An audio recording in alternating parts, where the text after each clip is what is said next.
दिगंबरा दिगंबरा श्रीपाद दिगंबरा दिगंबरा दिगंबरा श्रीपाद दिगंबरा दिगंबरा दिगंबरा श्रीपाद दिगंबरा दिगंबरा श्रीपाद दिगंबरा दिगंबरा श्रीपाद दिगंबरा दिगंबरा श्रीपाद दिगंबरा दिगंबरा दिगंबरा श्रीपाद दिगंबरा दिगंबरा श्रीपाद दिगंबरा दिगंबरा श्रीपाद दिगंबरा दिगंबरा दिगंबरा श्रीपाद सर्वमंगलमांगल्ये शिवे सर्वार्थसाधिके शरण्ये त्र्यंबके गौरी नारायणी नमोस्तुते। श्रोते पुसती काय कथा काय बोलिले जियथा मनन केलियाने प्राप्त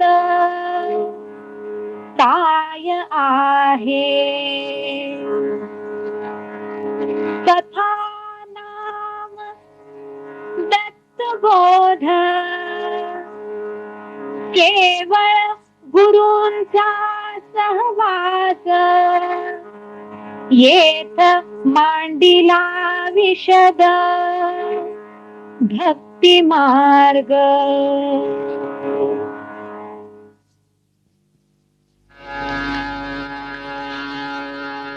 आता वंदू कवीश्वर जे शब्द सृष्टीचे ईश्वर ना तरी हे परमेश्वर वेदावतारी।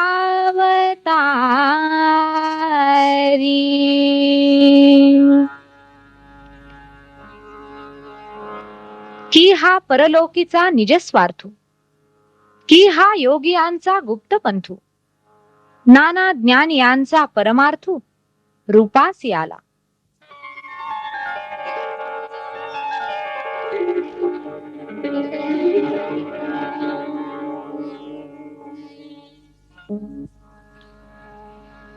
ज्यांच्या वाणीतुनी सुधारस सदा श्रोत्यां प्रती लाभला ज्यांचा केवळ दृष्टिक्षेप पडता रुद्रोगतो लोपला।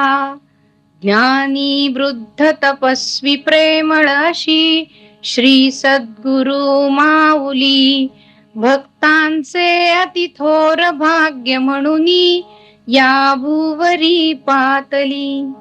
अस्ताव्यस्त इतस्तता पसरले जे मानवी सद्गुण दत्तांच्या हृदयात एकवटले तल्लीन ते होऊन भक्ती ज्ञान निकर्म बोध करुनी देई जना प्रेरणा।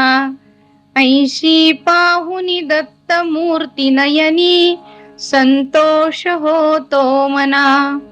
विद्या मंडित थोर पंडित तसे विद्वान वाचस्पती राष्ट्राध्यक्ष विनम्र होऊनी पदी ही भूषणे अर्पिली।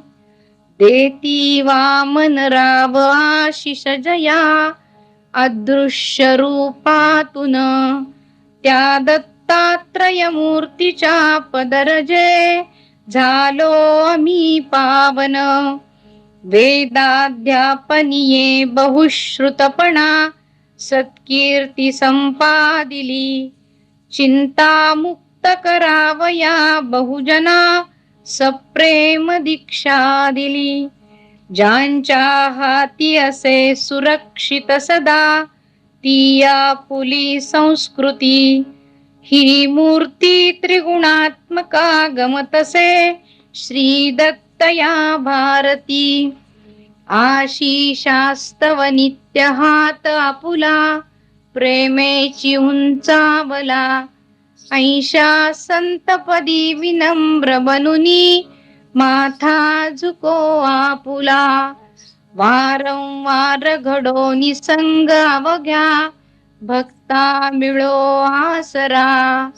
द्यावे दत्तक विश्वरास म्हणुनी, दीर्घायु तू ईश्वरा.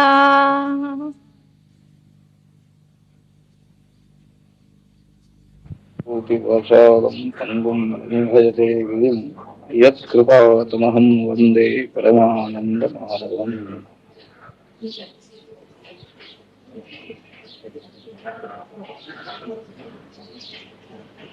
भगवद्भक्त महात्मे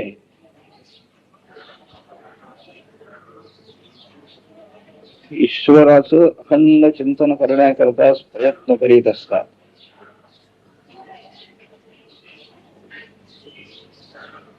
सर्व ही दुःख आपली दूर व्हावी, पूर्ण सुख आपल्याला मिळावं अशी सर्वांची इच्छा आहे. मोक्ष मोक्ष म्हणजे हाच मोक्ष आहे. दुःखाची कायमची निवृत्ती, पुन्हा दुःख कधीही उत्पन्न न होणं आणि पूर्ण आनंद प्राप्त होणं. ज्या आनंदामध्ये कमी जास्तीपणा काहीही नाही. आनंदाचे अनेक प्रकार उपनिषदामध्ये सांगितलेले आहेत. मनुष्यांचा आनंद, गंधर्वांचा, देवांचा, एकापेक्षा एक अधिक अधिक आनंदाची सीमा त्याने दाखवलेली आहे. पण हे सर्वही आनंद एक जो महात्मा अकामहत श्रोत्रिय त्याला मिळतात असं सांग. कोणचीही मनामध्ये इच्छा राहिलेली नाही, निष्काम अंतःकरण झालेलं आहे आणि पूर्ण ज्ञानही झालेलं आहे. अज्ञान काहीही शिल्लक राहिलेलं नाही. अहंकाराधिक विकार ज्याचे पूर्ण दूर झालेले आहे, असा जो ज्ञानी महात्मा, त्याला हे सर्वही आनंद मिळतात. त्याच्या आनंदामध्ये सर्वही आनंदांचा अंतर्भाव होतो असं उपनिषदामध्ये सांगितलेलं आहे. तर ही मोक्षाची इच्छा सर्वांना आहे. मनुष्य, देव, गंधर्व, पशु पक्षी सुद्धा यातून काही सुटलेले नाही. याच साधन म्हणून महात्मे हे या भगवत भक्ती मार्गाकडे वळलेले आहे. ईश्वराच्या भजनाने सेवेनं हा मोक्ष मिळतो.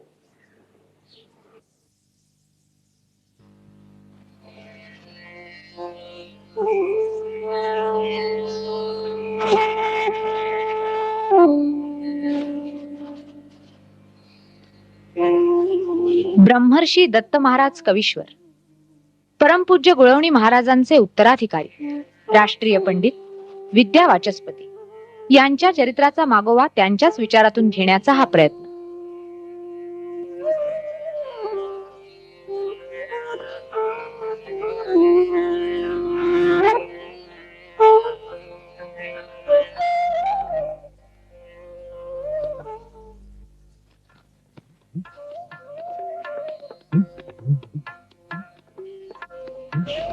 श्री क्षेत्र नरसोबावाडी. श्री नृसिंह सरस्वती स्वामी महाराजांनी स्थापन केलेले दत्तगुरूंचे हे जागृत स्थान.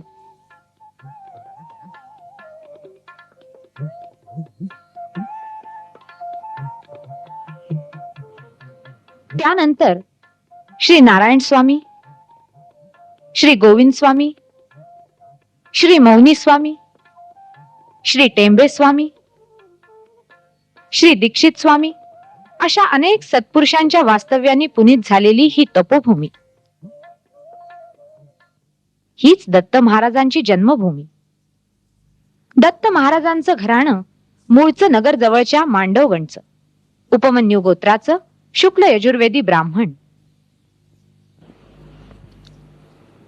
पूर्वजांनी केलेल्या खडतर गणेशव्रत पुरश्चरणामुळे स्वयंभू गणेश मूर्तीचा लाभ झाला आणि ईश्वरानुग्रह असलेले व पुराण वाङ्मय पारंगत विद्वान जन्मास येतील असा आशीर्वाद मिळाला. त्याचं फलस्वरूप म्हणून आपल्या डोळ्यासमोर आहेत दत्त महाराजांचे पणजोबा श्री भालचंद्र शास्त्री दीक्षित, पितामह श्री वक्रतुंड महाराज, पिताजी श्री धुंडीराज महाराज व स्वतः श्री दत्त महाराज. कुळामध्ये एक सत्पुरुष निर्माण होणं ही अनेक पिढ्यांचा उद्धार करणारी गोष्ट ठरते आणि इथे तर पिढ्यानपिढ्या महापुरुषांची अखंड परंपरा निर्माण झालेली दिसते, ज्यातून निरलस आणि सहज भावपूर्ण लोककल्याण साधलं गेलंय. शके 1831 माघ वद्य षष्ठी, बुधवार दिनांक 2 मार्च 1910 रोजी सूर्योदय समयी वाडीच्या या घरात दत्त महाराजांचा जन्म झाला. त्यानंतर थोड्याच दिवसात श्री वासुदेवानंद सरस्वती स्वामी महाराज उर्फ टेंबे स्वामी वाडीला आले होते. या दत्त बाळाला मांडीवर घेऊन ते उद्गारले, बुवा, आपण पांढऱ्या वेशात व आम्ही भगव्या वेशात एवढाच काय तो फरक आहे. त्यानंतर स्वामींनी माता पित्यांना सांगितलं, आपलं उर्वरित कार्य करण्याकरता हे आजोबाच आलेत, तेव्हा यांचं नाव पुन्हा वक्रतुंड ठेवा.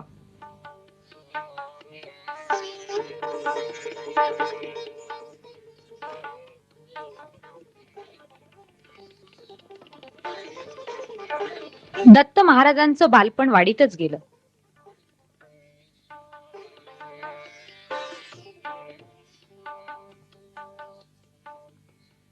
वयाच्या 8व्या वर्षी मुंज झाली.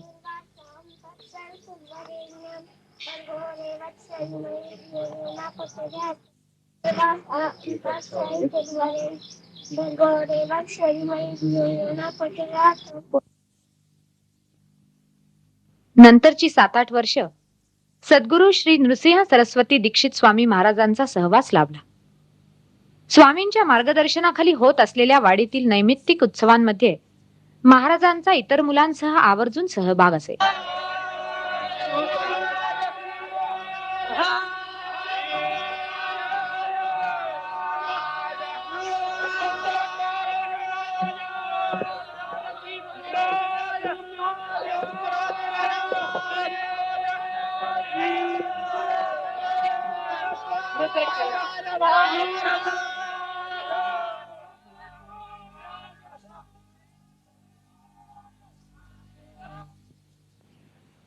याच वेळी वाडीत श्री शंकराचार्य जेरेस्वामी महाराजांच्या संस्कृत पाठशाळेत दत्त महाराजांचं काव्य आणि व्याकरणाचं अध्ययन झालं.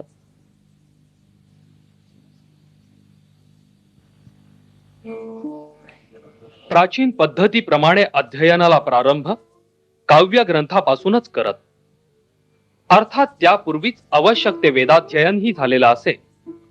रघुवंश, कुमार संभव, किरातार्जुनीय, शिशुपालवध आणि नैषधीय चरितम या पंचमहाकाव्यांचं अध्ययन पूजनीय श्री दत्त महाराजांनी इतक्या साक्षेपानं केलं की शास्त्र चर्चेच्या वेळीही ते या महाकाव्यातील उदाहरणांचा समर्पक उपयोग करत असतात.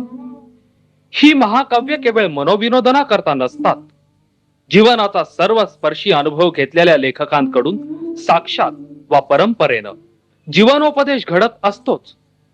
हीच स्थिती नाटक इत्यादी वाङ्मयांच्या बाबतीतही दिसून येते.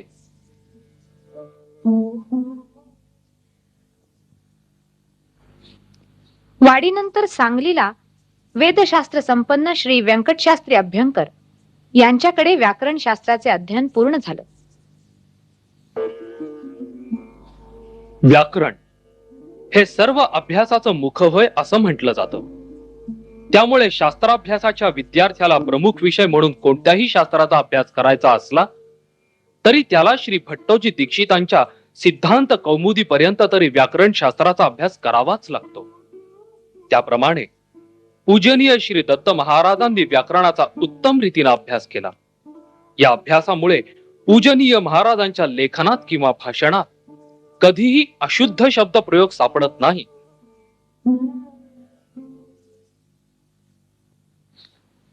या सुमारास महाराजांचे माता पिता बुलढाणा जिल्ह्यातील देऊळगाव राजा इथे वास्तव्यास गेल्यामुळे महाराज आपल्या आजीबरोबर वाडीला राहत होते. मौंजी बंधनापासून झालेले संस्कार वयाच्या 80 वर्षापर्यंत सातत्यानं टिकवणं ही एक प्रकारची साधनाच आहे. कृष्णा स्नान व नृसिंह वाडीतील रहिवास हा महाराजांचा अत्यंत आत्मीय विषय.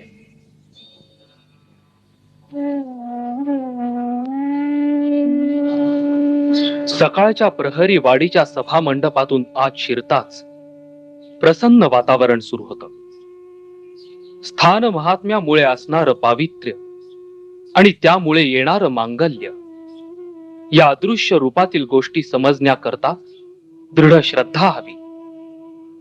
महापुरुषांच्या समाधींसमोरून आपण पुढे गेल्यावर कृष्णा नदीचा दगडी घाट दिसतो.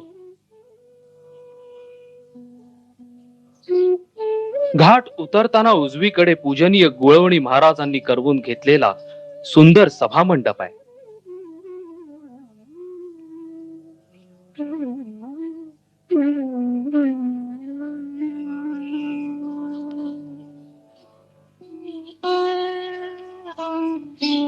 घाट, सभामंडप,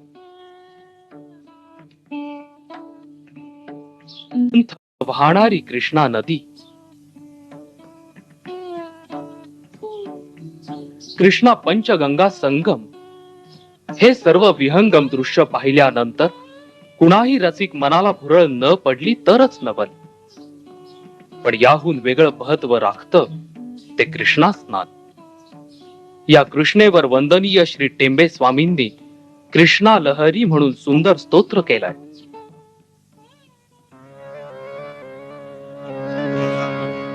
देवेड्ये वेदवेद्ये जय जय भयऋत्वं कृपाकृष्ट कृष्णे त्राहि त्राहि ग्रहीत्रं स्तव भवहराख्यां सदा सत्यसन्धे भूयो भूयो भयोक्तिर्वितर तनुर्येह मोह प्रहर्त्री सा मे कामे शमेध्या मनसि नयनयोरादरादस्तु दत्तो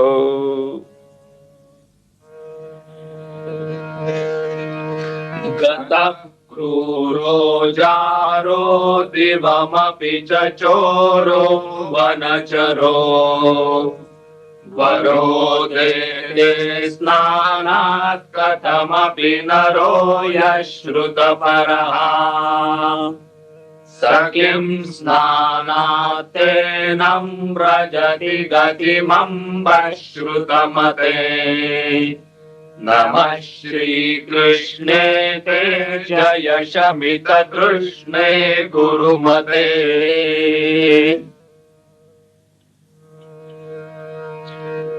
अपि स्नातं तीर्थं सकलमखिलं दैवतमिहार्जितं सर्वं दत्तं हुतमपि च पूर्तं खलु कृतम् तव स्नातं मातर्विधिवधिहयेनाम्बुसुगते नमः श्रीकृष्णे ते जय शमिततृष्णे गुरुमते. दत्त महाराजांची वाडीतील दिनचर्या सुरू होते ती अशी कृष्णा स्नानाने.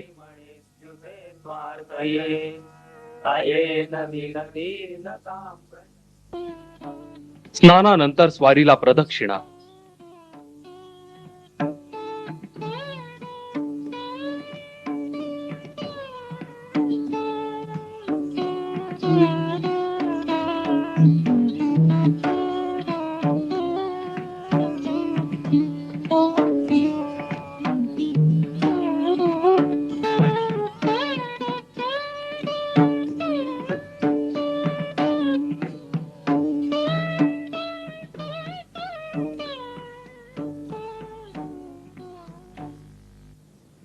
नारायण भज रे मानस नारायण भज रे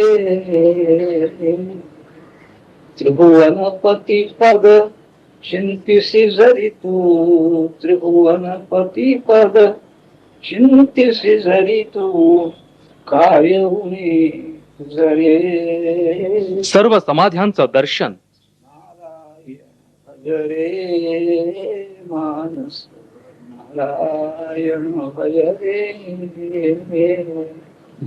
विषय उपेक्षुने अनुभव लक्षुनी विषय उपेक्षुने अनुभव लक्षुनी आत्मपदी रत रे मानस नारायण भज रे मानस नारायण भज रे कृष्ण दयार्णव कर्णपुटी तुझ कृष्ण दयार्णव कर्णपुटी तुझ हेची कथी बुजले मानस नारायण भज रे मानस नारायण भज रे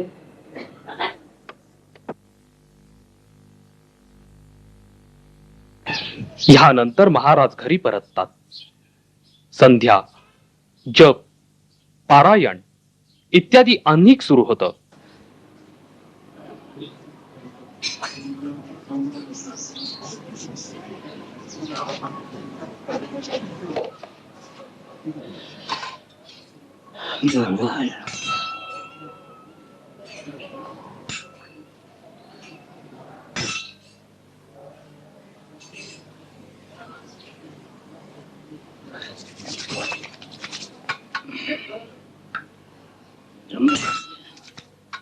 सुवंध्यम पुष्टिवर बंधनां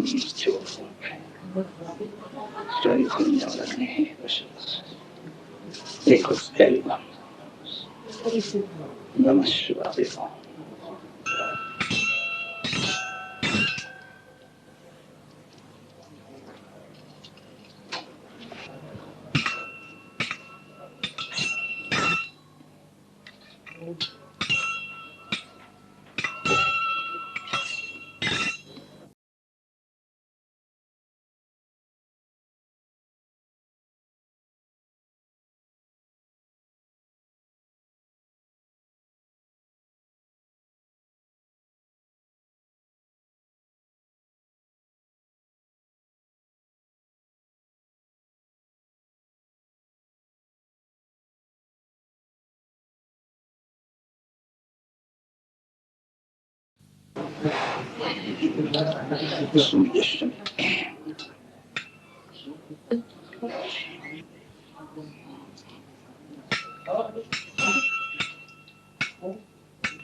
त्यानंतर नदी पलीकडे अमरेश्वराला गुरुस्थानी दर्शनास जाणं होतं.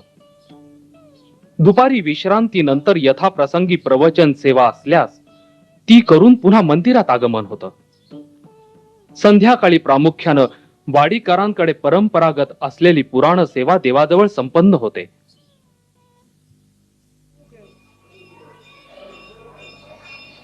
ओंकार हे भगवंताचं वाचक नाम आहे, मुख्य नाम आहे. त्या ओंकाराचं पठण सुरू करणारा मुलगा कधीही कुणीही ऐकलेला नाही आहे. त्यामुळे सगळी गावातली मंडळी पाहण्याकरता आली की असा मुलगा कोण आहे. पण हा मुलगा कोणीतरी मोठा आहे, प्रत्यक्ष ईश्वर आहे, सिद्ध महात्मा आहे, ही भावना कुणाचीही झाली नाही. प्रत्यक्ष त्या आईलाही वाटलं नाही, कारण आईला पूर्वजन्माचं कुठं स्मरण आहे. भगवंतानी वचन दिलेलं आहे, त्यांना स्मरण आहे, त्याप्रमाणे ते जन्म घेतला त्याने. पण त्याला त्या बाईला कुठं स्मरण आहे. म्हणून भगवंतांच्या बद्दल आणखी खरा आदरभाव, खरं प्रेम हे काही झालं नाही.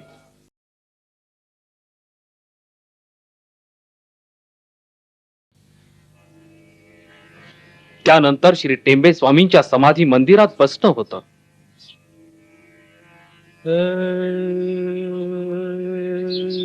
सभा मंडपातील कट्ट्यावर शांत बसणं ही महाराजांची भावसमाधीच असते.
व्हायचं.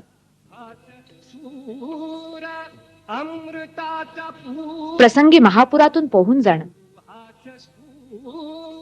भोवऱ्यात अडकणं आणि गुरु कृपेने त्यातून तरुण जाणं हेही घडलं होतं.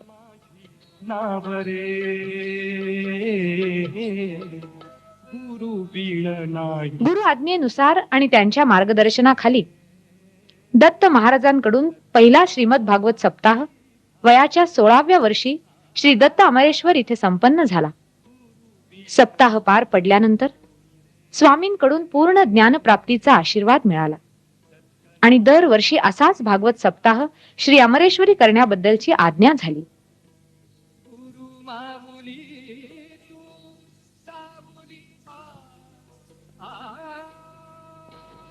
त्याच्या पुढच्याच वर्षी स्वामी महाराजांचं महानिर्वाण झालं. गुरुवाज्ञेनुसार अमरेश्वरी 40 वर्षे भागवत सप्ताह सेवा झाल्यानंतर पुढे मग योगीराज श्री गुळवणी महाराजांच्या आज्ञेनुसार हा ज्ञानयज्ञ पुण्यामध्ये श्री वासुदेवाश्रमात चालू झाला, जो आजपर्यंत अखंड चालू आहे. मला वेद आहे, शास्त्र आहे, उपनिषद आहे, हे सगळं असताना सुद्धा त्या भक्ती ज्ञान वैराग्य यांना काही समाधान झालं नाही, ते सावध झाले नाही ज्ञान वैराग्य. भागवत हे तर पुराण आहे, म्हणजे पुराणाची योग्यता कमी आहे आणि वेदाची योग्यता जास्ती आहे, अशा उद्देशाने हा प्रश्न केला. हाही उद्देश किंवा हा अभिप्राय केव्हा उत्पन्न होतो? सध्या जे काही कारनिर्णय चालू आहे लोकांचा, बुद्धिवादी मंडळी आहेत, सगळी कालनिर्णय करतायत. वेदाचा अमुक काल आहे, पुराणांचा अमुक काल आहे, अंकाचा अमुक काल आहे. त्यांच्यामध्ये सुद्धा पुष्कळ मतभेद आहेत. इसवी सनापूर्वी 5000 आणखी वेद उत्पन्न झाला असं म्हणणारे लोक, कित्येक वर्ष मागे जाणारेही बुद्धिवान लोक आहेत. तोही त्यांचा बुद्धिवाद, त्यांच्या बुद्धिवादाने सुद्धा एक निर्णय कालाचा होऊ शकत नाही ना. कालनिर्णयावर हे जर सगळं अवलंबून ठेवलं, प्रामाण्य बुद्धी जर कालनिर्णयावर ठेवली, जास्ती काळ ज्या ग्रंथाला आहे तो जास्ती श्रेष्ठ कमी का अलीकडचा जो आहे तो कमी श्रेष्ठ, हे प्रामाण्य बुद्धीवरती परिणाम होतो आहे. कारण निर्णयही बुद्धीनं बरोबर होऊ शकत नाही, आणि हा निर्णय जर अशा प्रकारचा केला गेला तर लोकांच्या बुद्धीचं प्रामाण्यही जातं. वेद श्रेष्ठ नारदांनी प्रश्न केला ना, वेद उपनिषद वगैरे श्रेष्ठ असताना पुराण भागवताचा पुराणाचा उपयोग काय होणार आहे असं त्यांचं आहे. त्यावेळी संत कुमारांनी सांगितलं, नारदा तुम्हीच व्यासाला सांगितलं नाही का जाऊन त्यांच्या आश्रमात ब्रह्मदेवाने तुम्हाला आज्ञा केली म्हणून की तुम्ही भगवंताचे गुण लोकांच्या पुढे मांडा, असा एखादा ग्रंथ करा. तुम्ही धर्म अर्थ काम मोक्ष चारी पुरुषार्थ सांगितलं तुम्ही, पण ईश्वराचे गुण काहीतरी पुढे लोकांच्या ठेवा, असा एखादा ग्रंथ करा. तुम्ही सर्वज्ञ आहात, भगवंताचे अनंत गुण तुम्ही जाणू शकता आणि ते मांडू शकता. तुम्हीच त्यांना उपदेश केला आणि तुम्हालाच आता भागवताबद्दल संशय उत्पन्न झाला. भागवत हा ग्रंथ पुराणात्मक जरी असला तरी तो सर्व वेदांचं सार रूप आहे. जसं साखर पाहिजे आहे, उसामध्ये सुद्धा साखर आहे, उसाच्या रसामध्ये साखर आहे, पण रस पिऊन साखरेचं समाधान होत नाही. चहा कॉफीमध्ये काही उसाचा रस घालायचा नसतो, तर त्या रसातून ती साखर वेगळी काढून ज्याप्रमाणे साखरेचा आणखी उपयोग केला आहे, तसं स्वतंत्र हे भागवत पुराण व्यासाने आणखी सर्व वेदाचं शास्त्रांचं उपनिषदाचं सार म्हणून हे मांडलेलं आहे. त्यामुळे याला महत्व आहे.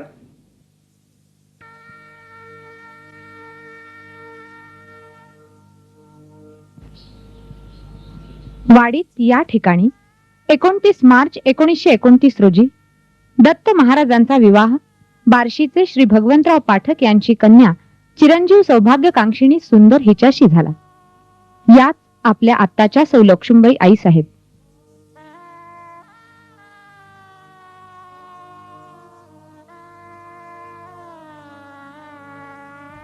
विवाहानंतर लगेचच सौ लक्ष्मीबाईंचा वाडीत असताना देवाला 108 प्रदक्षिणा, दत्त महात्म्याचा एक अध्याय आणि दिगंबराची धून हा नित्यक्रम सुरू झाला.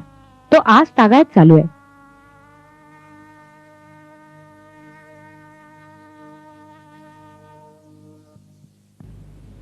विवाह झाला तरी महाराजांचं अध्ययन चालू होतं. इसवी सन 1933 ते 1937 पर्यंत त्यांनी धारवाड इथल्या श्री नागेश शास्त्री उप्पिन बेटगिरी यांच्याकडे संपूर्ण न्याय आणि वेदांत शास्त्राचं अध्ययन केलं. न्यायशास्त्र हे पूजनीय दत्त महाराजांच्या अध्ययनातील प्रमुख होय. न्यायशास्त्र म्हणजेच तर्कशास्त्र. या शास्त्राच्या अध्ययनाने मनुष्य काटेकोर बनतो. त्याच्या बोलण्यात भोंगळपणा राहत नाही. सामान्यपणे असं आढळून येतं की या न्यायशास्त्राचं अध्ययन केलेले लोक व्यवहारात थोडे रुक्ष असून कोणतीही गोष्ट तर्काच्या कसोटीवर तावून सुलाखून पाहिल्याशिवाय ते तिचा स्वीकार करत नाहीत. परंतु प्रत्येक गोष्टीला तर्काची कसोटी लावली तर वृक्षताच निर्माण होऊन जीवनातील आनंद मांगल्य नाहीसं होऊ लागतं. अशा या न्यायशास्त्रातील म्हैसूर येथील विद्वान ही अत्युच्च पदवी मिळवूनही पूजनीय श्री दत्त महाराज जीवनात वृक्ष बनले नाहीत किंवा उठसूट तर्काचा आश्रय करत नाहीत. न्यायशास्त्राचे सर्व श्रेष्ठ पदवीपर्यंत अध्ययन करून सुद्धा आपल्या महाराजांचा स्वभाव तसा न बनण्यातील विशेष म्हणजे त्यांच्या जीवनात असलेलं भक्तितस्त आणि वेदांताची पार्श्वभूमी. तर्काचा उपयोग श्रीमद शंकराचार्य म्हणतात त्याप्रमाणे श्रुतिमतास तर्कोनुसंधीयताम म्हणजे वेदानुसारी तर्काचाच त्यांनी आश्रय घेतला, शुष्क तर्काचा नाही. धारवाडला असताना दत्त महाराज विद्यार्थी वर्गाचे केवळ 6 अध्यायी नसून उपदेश गुरुच झाले होते. त्यांच्याबद्दल सगळ्यांनाच फार आदर होता. कुठल्याही प्रसंगी त्यांच्याकडून दोषयुक्त वाक्य येत नसे. धारवाड नंतर दत्त महाराजांचं पुण्यात आगमन झालं. इथे शिक्षण प्रसारक मंडळीच्या मीमांसा विद्यालयात पंडित सुब्बा शास्त्री यांच्याकडे मीमांसा शास्त्राचा अभ्यास झाला. पूर्वमीमांसा हे कर्मकांडात्मक वेद भागातील वाक्यांचे अर्थ लावण्याविषयीचे शास्त्र आहे. त्याचा उपयोग व्यवहारातही चांगला होऊ शकतो. कायद्याचा अभ्यास सूक्ष्म रीतीने करणाऱ्या व्यक्तीला मीमांसेचा म्हणजेच पूर्व मीमांसेचा उपयोग चांगल्या प्रकारे होऊ शकतो. उच्चारलेल्या वाक्याचा अर्थ वक्त्याच्या मनात कोणता असतो या संबंधी सांगोपांग विचार या शास्त्रात केला असून पूजनीय दत्त महाराजांनी या शास्त्राचा अभ्यास वेदांत अभ्यासास उपकारक म्हणूनच केला आहे. त्यानंतर श्री शंकराचार्य शिरोळकर स्वामी महाराजांच्या मठात न्याय आणि वेदांत या विषयांचं अध्यापन सुरू झालं. वेदांत विषय हा तर पूजनीय दत्त महाराजांचा अत्यंत जिव्हाळ्याचा विषय. वेदांत म्हणजेच उत्तर मीमांसा. उपनिषदांवर आधारलेल्या या वेदांत शास्त्रामध्ये अनेक संप्रदाय निर्माण झालेत. त्यातील श्रीमद शंकराचार्यांनी विशेष नावारूपाला आणलेल्या अद्वैत किंवा केवलाद्वैत तत्वज्ञानाचा पूजनीय दत्त महाराजांनी विशेष साक्षेपानं अभ्यास केला आहे.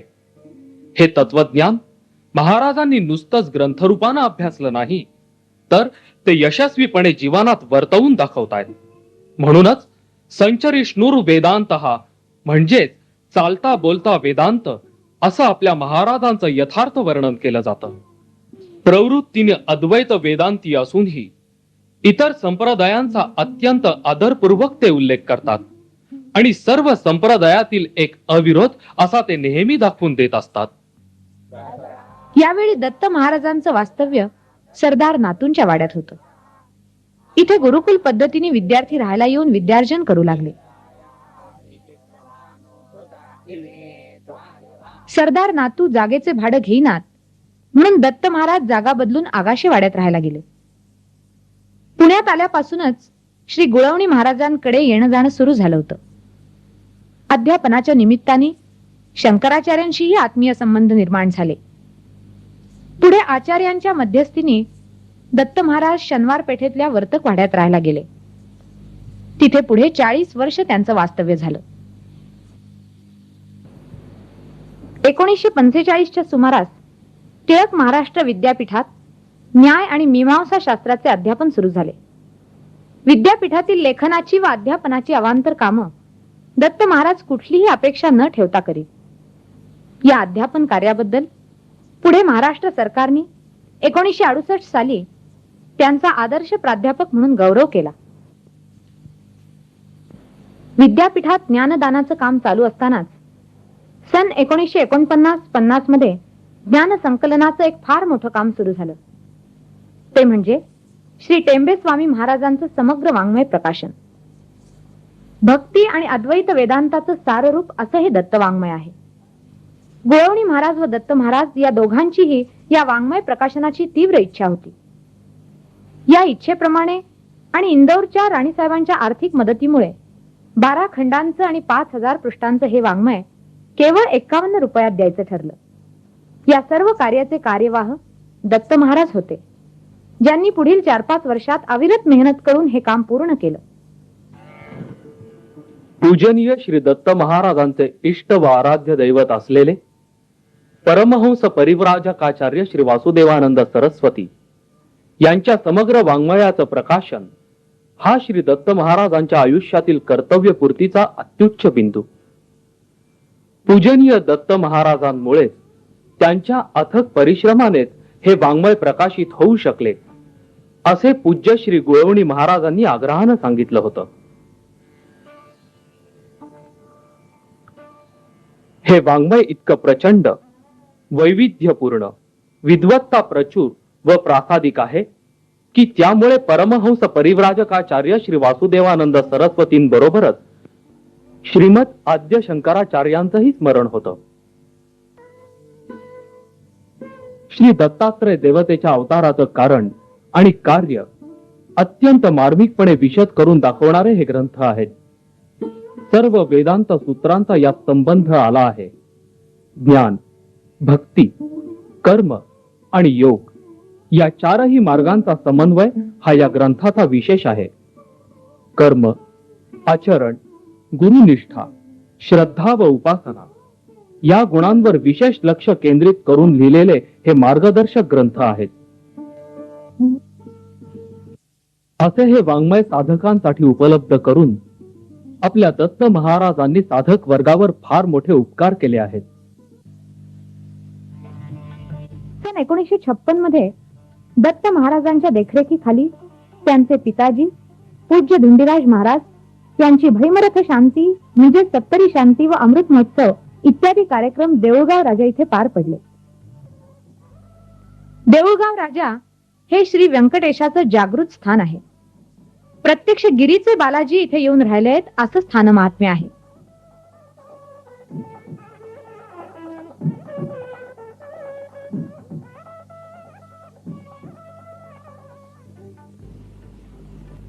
पुढे 1957 मध्ये श्री गुळवणी महाराजांच्या भैमरथ शांती आणि अमृत महोत्सवाचे ठरून हेही कार्यक्रम दत्त महाराजांच्या अधिपत्याखाली पार पडले. 1957 सालचे प्रसंग आहेत. दत्त महाराज वाडीला भागवत सप्ताह करता गेले होते. पुण्यात प्लेगची साथ सुरू झाली. त्यात दत्त महाराजांची मुलगी चिरंजीव शोभा हिचा अंत झाला.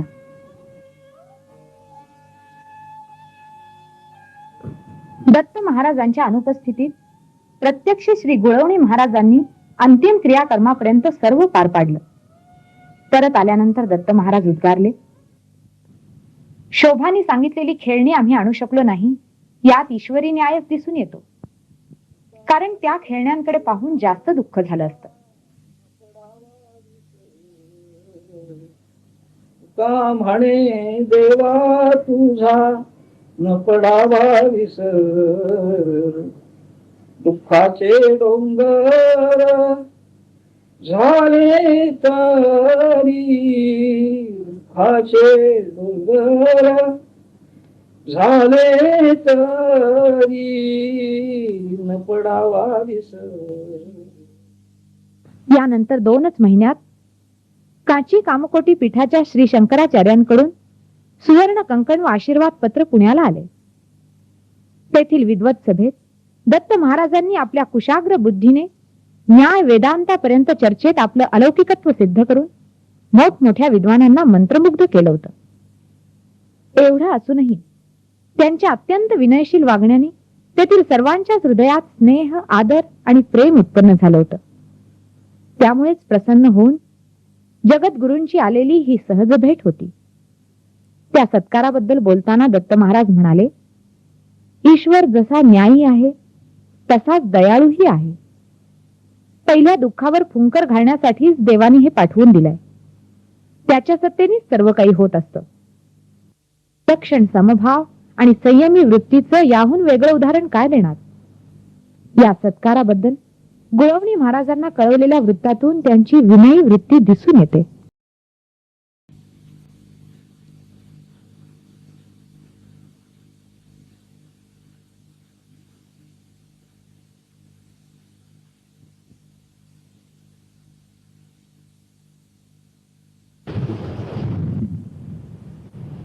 च्या पानशेत पुरामुळे गुळवणी महाराजांच्या नारायण पेठेतल्या राहत्या घराला धोका निर्माण झाला. ग्रंथ सामुग्रीचंही बरंच नुकसान झालं.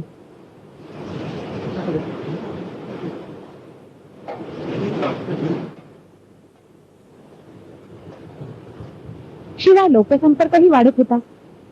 त्यावेळी गुळवणी महाराजांच्या संमतीने दत्त महाराजांनी पुढाकार घेऊन 1965 मध्ये श्री वासुदेव निवास ही वास्तू उभारली. सद्गुरु वासुदेवानंद सरस्वती महाराज टेंबे स्वामी यांनी संस्कृत प्राकृत अनेक ग्रंथ लिहून भगवत भक्तीचा, धर्माचा, योगशास्त्राचा अनेक ठिकाणी भारतवर्षामध्ये प्रसार केलेला आहे. त्यांचेच प्रिय शिष्य आरंभापासून धर्माचरणशील परमपूज्य श्री वामनरावजी गुळवणी महाराज हे पुण्यामध्ये नूतन मराठी विद्यालयात ड्रॉइंग मास्टर म्हणून होते काही काळ.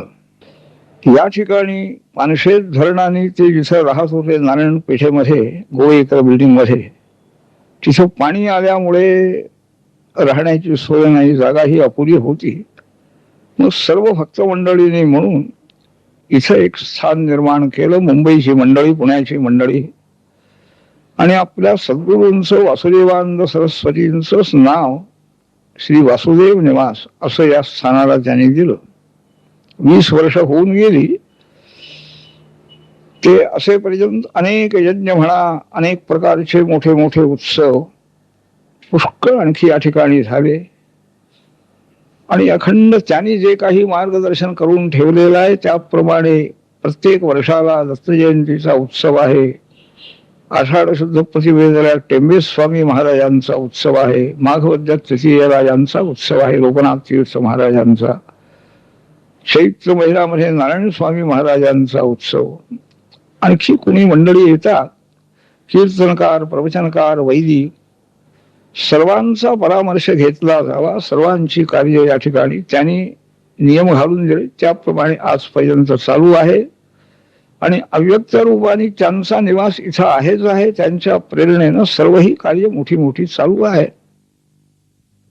याच वर्षी दत्त महाराजांनी ब्रह्मसूत्रावरील निंबार्क भाष्याचा मराठी अनुवाद विवरणांसह तयार करून मूळ संहितेसह संपादित करण्याची जबाबदारी पार पाडली. टिळक महाराष्ट्र विद्यापीठाने हा ग्रंथ वेदांत पारिजात सौरभ या नावाने प्रकाशित केला. वेदांत पारिजात सौरभ म्हणजे श्री बादरायणाचार्यांच्या ब्रह्मसूत्रावरील श्री निंबार्काचार्यांचं भाष्य. या भाष्याचा मराठी अनुवाद आणि विवरण परमपूजनीय दत्त महाराजांनी केला असून या ग्रंथाला दिलेल्या 118 पानी विस्तृत भूमिकेमध्ये श्री महाराजांनी चार्वाक आदी सर्व दर्शनांचं स्वरूप, श्रीमान निंबार्काचार्यांच्या तत्वज्ञानाचं रहस्य, इतर दर्शनांहून त्या तत्वज्ञानाचा असलेला वेगळेपणा इत्यादी सर्व अत्यंत सुलभ रीतीनं विशद केला आहे. असंख्य भागवत सप्ताहांद्वारा भागवत धर्म प्रसार करणारे पूजनीय श्री दत्त महाराज हे अद्वैत वेदांती असले तरी श्री निंबार्काचार्यांच्या ग्रंथातील स्वाभाविक भेदाभेदाचे विवेचन अतिशय प्रामाणिकपणे त्यांनी केलं आहे.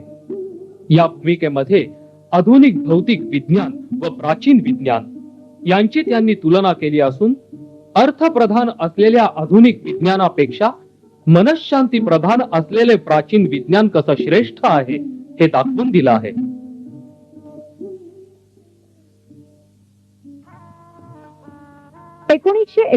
साली गुळवणी महाराजांनी पुढाकार घेऊन दत्त महाराजांचा षष्टब्दी समारंभ घडवून आणला.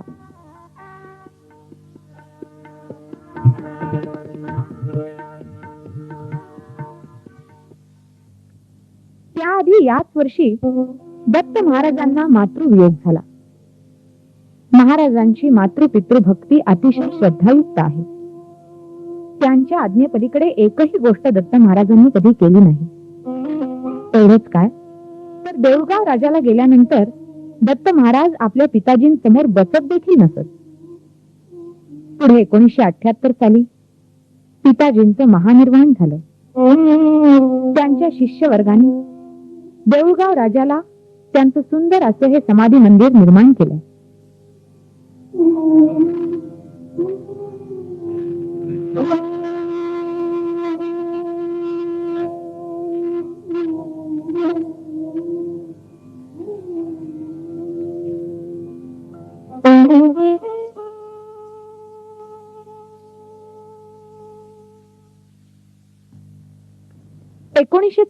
मध्ये गुळवणी महाराजांच्या महानिर्वाणानंतर त्यांच्या इच्छेनुसार दत्त महाराज शक्तिपात संप्रदायाचे उत्तराधिकारी झाले. हा संप्रदाय बंगालचे पूज्य लोकनाथ तीर्थ स्वामी महाराज यांच्याकडून महाराष्ट्रात आला. परिपूर्ण शक्ते अंशे प्रपंचम तस्मै शुभासुरकंधराय नारायणी सहचराय नमः शिवाय.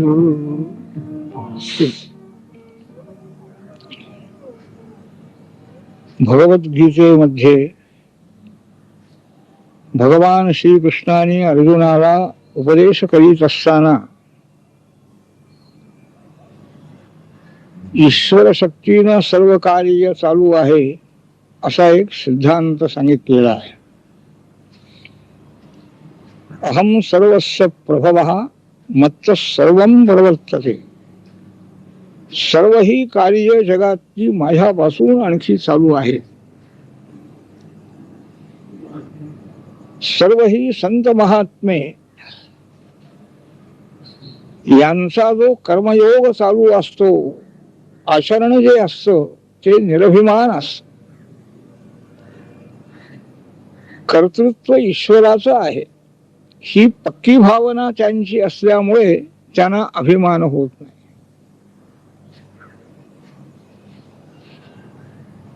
हा संतांचा सिद्धांत वेदशास्त्र प्रमाणानेही सिद्ध अशा प्रकारचा असलेला, ईश्वर शक्तीनं सर्व ही जीवांचा उद्धार होतो.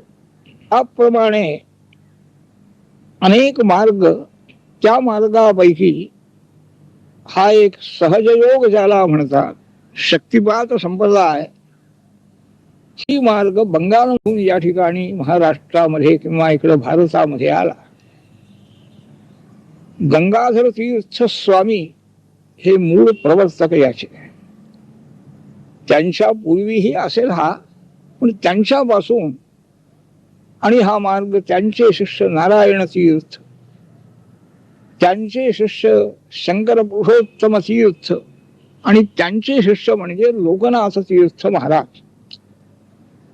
लोकनाथ तीर्थ स्वामी महाराज हेही आणखी शक्तिपात दीक्षा, शक्ती संक्रमण करू शकत होते.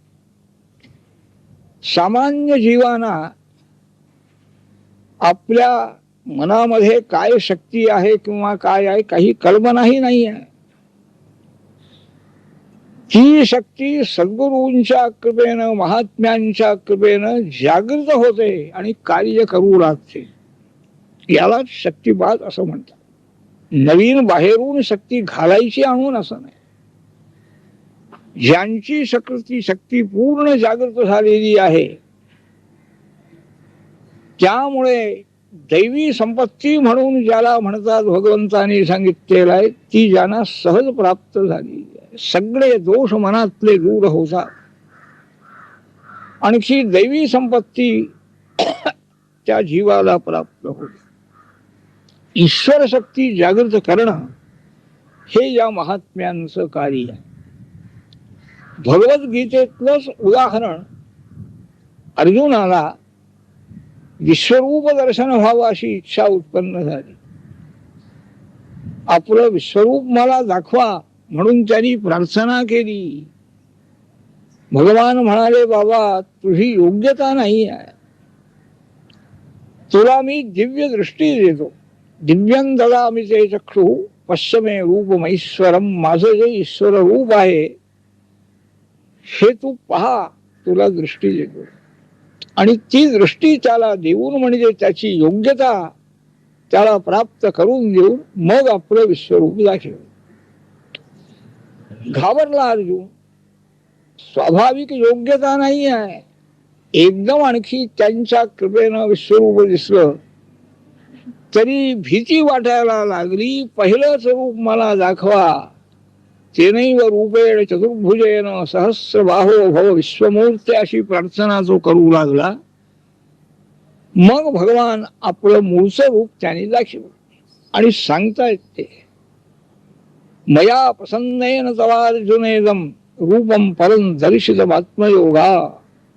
अर्जुना, मी प्रसन्न झालो म्हणून तुला हे दूर तुला पाहायला मिळालं म्हणाले. नाहीतर तू विश्वरूप रूप दर्शन तुला झालं नसतं. ईश्वराचा प्रसार झाल्यामुळे विश्वरूप दर्शन.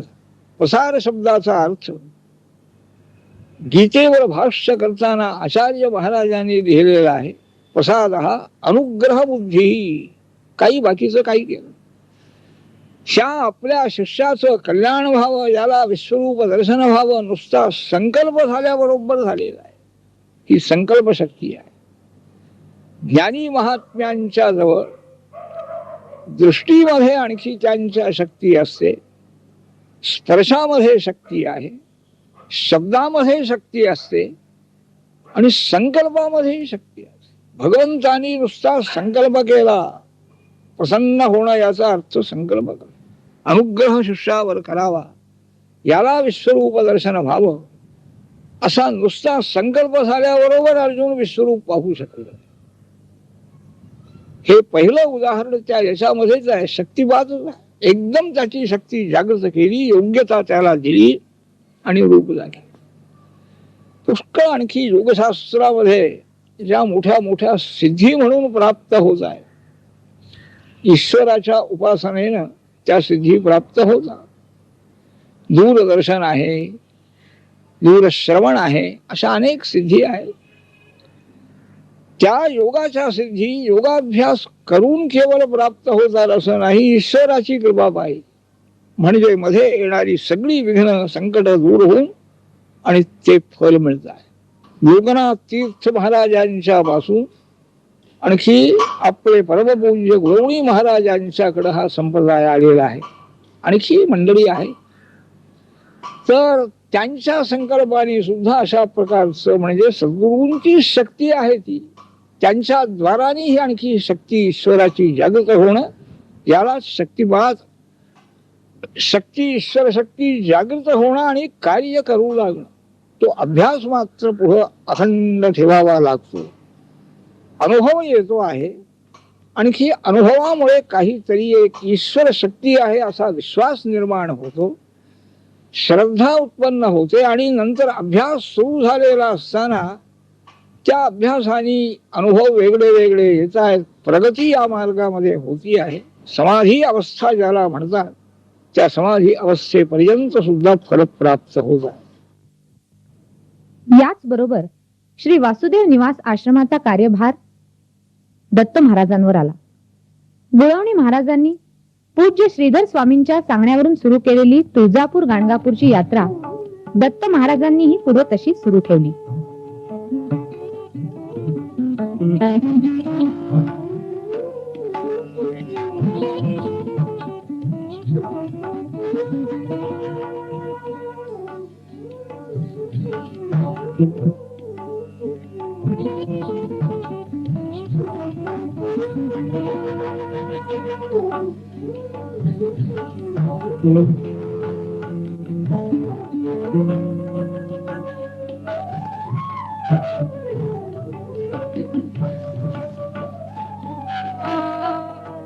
श्रीपाद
इथून पुढे लोकसंपर्क विस्तृत होत गेला. असंख्य भागवत सप्ताह, प्रवचन या निमित्ताने प्रचंड धर्म प्रसार झाला आणि अजूनही होतो आहे. श्री वासुदेव निवासाप्रमाणेच श्री वामन निवास ही गुळवणी महाराजांच्या स्मरणार्थ गुरुवास्तू उभी राहिली. याच बरोबर तिथे आयुर्वेदिक औषधोपचाराची सोय करण्यात आली असून अनेकांना त्याचा लाभ होतो आहे. श्री दत्त महाराजांची शास्त्र पारंगतता, अभिजात अध्ययन कौशल्य, मूलग्राही संशोधन याची कीर्ती भारतात सर्वदूर पसरली आणि आचार्य पीठ, संस्कृत विद्यापीठ, प्राचीन विद्यासंस्था, भारत शासन यांची मान्यता दत्त महाराजांना अलंकृत करू लागली. श्री दत्त महाराज हे आचार्यांच्या भाष्य ग्रंथाचे जाणकार. शृंगेरी, द्वारका, कांची कामकोठी पीठाधीशांनी स्वयं श्रीप्रसाद देऊन सन्मानपूर्वक अनुग्रह केलेला सन्मान आणि दत्त महाराजांनी तो स्वीकारताना व्यक्त केलेले मानस केवळ अपूर्व आहे. अद्वैत वेदांत शास्त्र विद्येच्या ज्ञात्यांच्या समूहामध्ये श्रेष्ठ, मोक्ष विद्यारूपी अमृताचा रसानुभव घेणारे असा श्री दत्त महाराजांचा गौरव करून सुवर्णाच्या तेजस्वी कांतीने दैदिप्यमान असणाऱ्या ज्ञानशक्तीरूपी जगन्माता हैमवतीच्या चरणकमलांचा आश्रय करून तिच्या सुवर्ण प्रसाद भूषणांचा स्वीकार करून आपले करकमल सुवर्णभूषित होवोत असा आशीर्वाद कांची पीठाने पाठवला. प्रसाद स्वीकारताना दत्त महाराज म्हणतात, प्रसाद चिन्हानी पुरः फलानी. या न्यायाने हा प्रसाद म्हणजे अहंकाराचा नाश करणारे वज्रच. अविनयम अपनय विष्णू या षटपदीत सांगितल्याप्रमाणे दोष निवृत्ती करून गुणाधान संस्कार मनावर निरंतर होत राहोत. अज्ञान आवरणाने झाकलेल्या चक्षूंचं उन्मीलन होऊन श्रेष्ठ दमबुद्धी प्राप्त होवो आणि पुढील कोणत्या तरी जन्मात चिदानंद रूपी शिवपदाचा साक्षात्कार होण्याची योग्यता प्राप्त होवो अशी पदर पसरून आचार्यांच्या चरणी प्रार्थना आहे. तिरुपती, विजयवाडा, मद्रास, बंगलोर इथल्या विद्वत परिषदेत दत्त महाराजांचा सहभाग होता. या परिषदांनीही दत्त महाराजांचा यथायोग्य सन्मान केला. स्वतंत्र भारताचे पहिले राष्ट्रपती डॉक्टर राजेंद्र प्रसाद यांनी दत्त महाराजांना 1961 साली विद्या वाचस्पती पदवी देऊन त्यांचा गौरव केला. राष्ट्रपती गिरी यांनी 1970 साली राष्ट्रीय संस्कृत पंडित ही पदवी देऊन वार्षिक मानधनही सुरू केलं.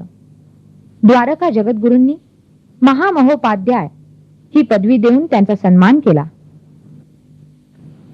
श्री वासुदेवानंद सरस्वती स्वामी महाराजांचं एखादं स्तोत्र, आचार्यांचं एखादं अष्टक, गीतेतील एखादं भगवत वचन, ज्ञानदेवांचा एखादा अभंग, ज्ञानेश्वरीतील एखादी ओवी, उपनिषदातील एखादा तत्वसिद्धांत हे दत्त महाराजांचे प्रवचनाचे विषय.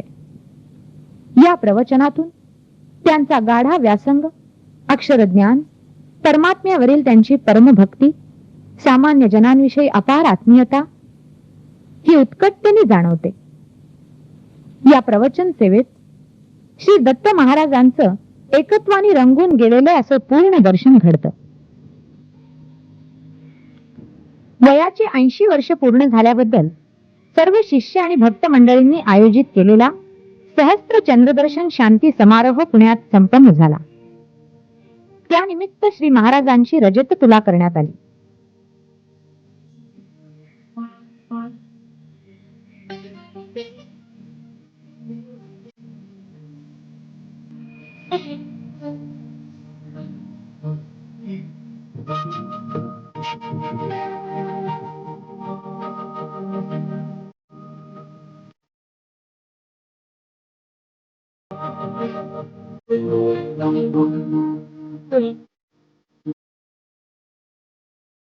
श्री महाराजांच्या हस्ते ब्राह्मणाला शास्त्रोक्त पद्धतीने सवत्स गोप्रदान झालं.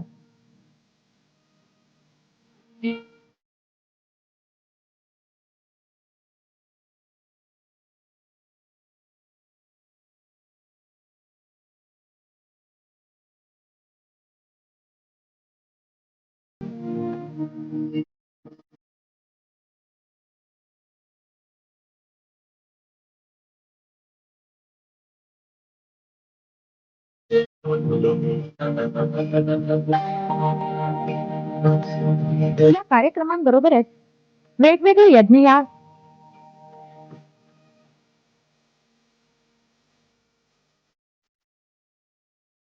प्रजागर,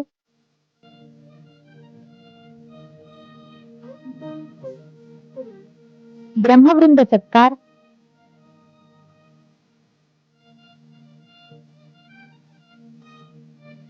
धार्मिक अनुष्ठान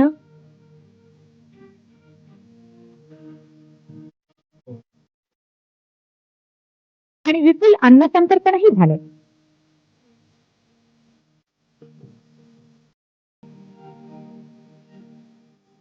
याशिवाय श्री महाराजांच्या गौरवार्थ मान्यवर वक्त्यांची भाषणं आणि शास्त्रीय गायन सेवाही संपन्न झाली.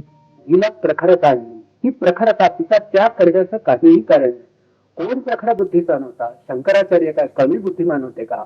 आज असते तर बुद्धीच्या बाबतीत ते पणभर सुद्धा इतरांपेक्षा कमी ठरले नसते. एवढा अधिक बुद्धीचा प्रज्ञावंत होता तो.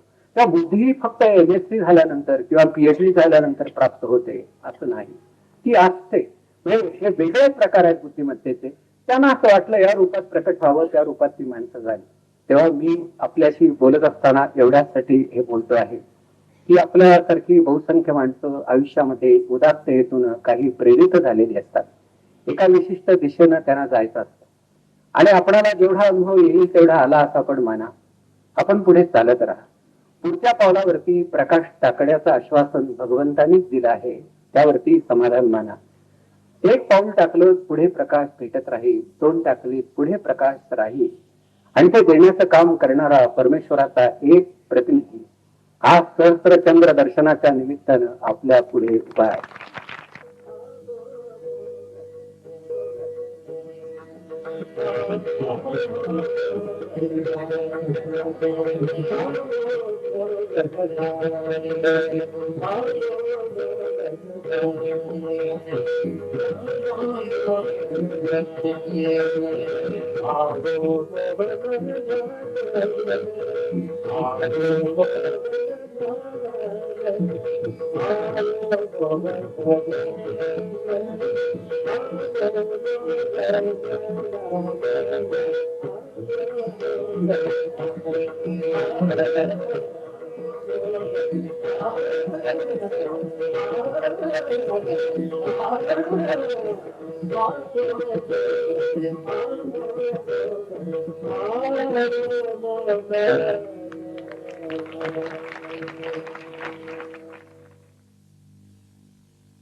भगवत प्रेमाने भरलेलं अंतःकरण, अंतर्मुख वृत्ती, चालणं बोलणं सारे व्यवहार भाव समाधीत, अशा स्थितप्रज्ञ श्री दत्त महाराजांचं दर्शन मोठं विलोभनीय प्रसन्न आहे.